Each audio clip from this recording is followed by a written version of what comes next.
আল্লাহ বললেন আফালা ইয়ানজুরুনা ইলাল ইবিলি কাইফা খুলিকাত, উটকে কিভাবে আমি তৈরি করলাম এটা একটু দেখতে পারে না ওরা? আরে উটের দিকে তাকালেই তো ওরা উটের মালিক আমি আল্লাহরে খুঁজে পাবে। উটের কথা আল্লাহ কেন বললেন?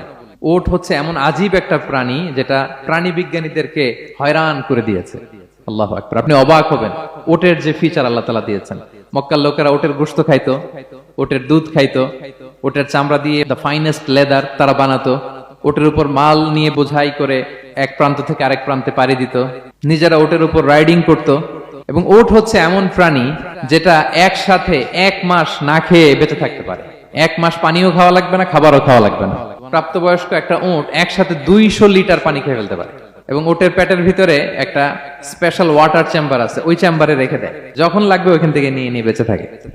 1 মাস না খেয়ে বেঁচে থাকে কি করে? উটের পিঠে দেখবেন একটা কুজ আছে, এই পুরো কুজটা হচ্ছে চর্বির আধার।